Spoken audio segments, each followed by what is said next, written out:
On October 22, G2 just proved that they're the best in the West as they defeat FlyQuest in a nail-biting 2-1 series during the Swiss stage. But before we break down how they did it, let's first talk about the importance of this match. If you've been an EU fan, you've probably experienced the doom and gloom from the last couple of years. The G2 versus NRG incident. For the first time, EU not making it to the top 6 MSI. Even Fnatic's current Worlds run. For 2 years, NA has claimed that they're better than EU, and they had the right to do so. However, G2 with this win could flip the script and potentially start EU's lead in the rivalry. But how are they able to do it? If you've seen my previous video where G2 draft gap BLG, you already know I'm a fan of their trap drafts, and in Game 1, the game that they lost versus FlyQuest, G2 had already begun their secret plan.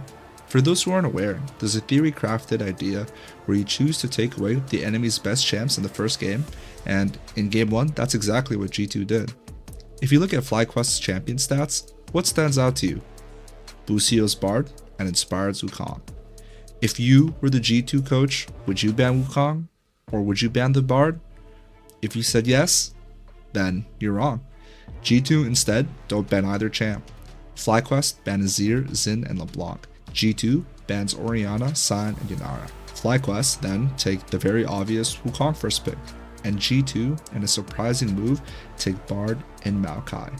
In one single moment, they have taken out 2 of FlyQuest's best champs for the rest of the series. Fly take Alistar and Talia, and then G2 take Caitlyn.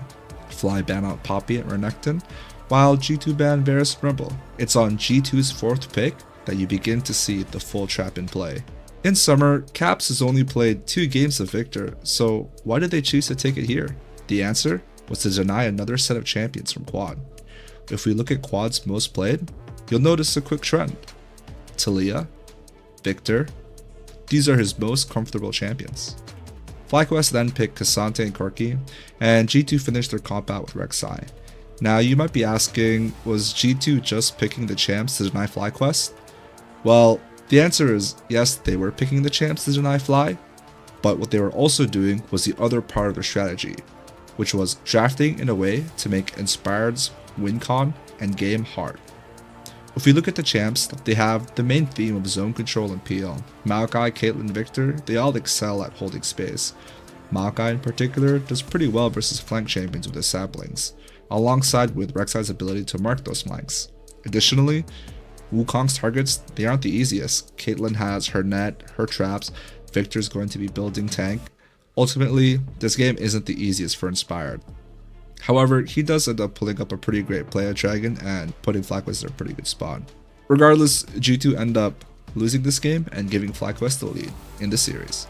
By the way, I'm Deos, a former LCS coach, and I most recently won 2 titles with LG. If you enjoy the content, please like, comment, and subscribe, and join my community Discord. I also give out coaching if you're interested. Game 2 is the most important game for the strategy that G2 is doing. If G2 win this game, they set themselves up to be in a really good spot champion pool wise for Game 3. And as the trap begins, FlyQuest don't recognize how pinched Quad's pool is about to be and ban Azir. This is bad because when G2 inevitably bans Orianna, Quad's champion pool is in shambles. If we look at it again, Talia is out, Victor is out, his next most played champion is Ryze, which he's not going to pick into Cavs because of Nivea, and now Azir and Orianna are out. So what does he have left? There's Annie, Yone, Syndra, Cassio. FlyQuest first pick Xin, and G2 lock in Trundle and Aurora. And this is where the mid-pinch gambit pays off. G2, by locking in Aurora, incentivized Quad to lock in Annie. But you might ask, Deos, isn't this good for Fly? Annie's good into Aurora. And this is where you're wrong. Annie used to be good into Aurora. If we look at her stats, historically, Aurora across 38 games has a 42% win rate into Annie, which isn't the best. But this was before the Annie nerfs. If we check just on the current patch, Aurora is currently 2-0 into Annie before G2 won, and now it's 3-0. And according to the solo queue data, Annie is actually one of the best matchups for Aurora now. She wins versus Annie on average 3% more often than what would be expected. And as we can see, Fly fall for the trap and lock in Rumble and Annie. G2 then lock in Galio on 3, and I think the draft is very in their favor. Galio is insanely strong versus double AP solos, and he has great value versus FlyQuest's identity of Wombo combo. G2 ban Karma and Braum because those are the only ways for Fly to win now, which is to pivot into a front to back comp. FlyQuest ban Nautilus and Draven. G2 lock in Rakan on 4 to deny a potential engage angle, and FlyQuest pick Lucian Soraka in their attempt to win the front to back. Finally, G2 lock in Zai, and both compositions are set. Similar to the last draft, they once again got a counter pick on Inspired. Here, I'm a really big fan of G2's comp because it's very flexible within its own theme.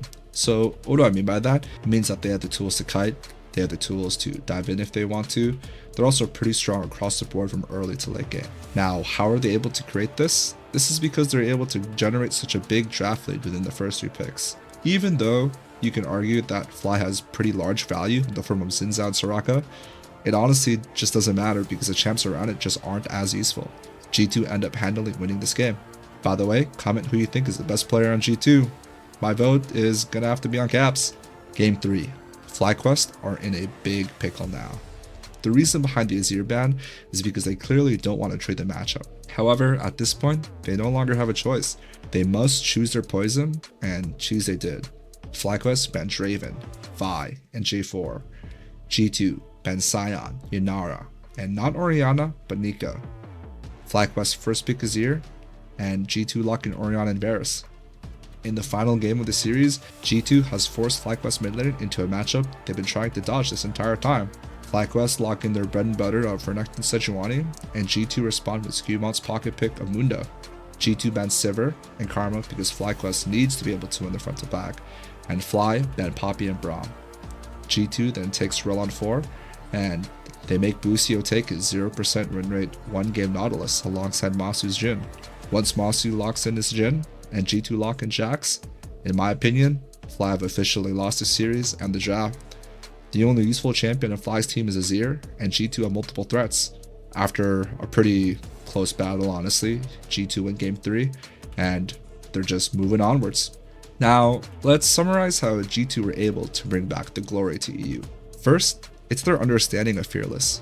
By taking away the best champs, FlyQuest's key players aren't able to put in as much impact as they usually do, since they're in such uncomfortable positions. What's honestly more important is to recognize the fact that G2 were so confident and willing to do this in a BO3. This strategy, by its very nature, is a lot better in BO5.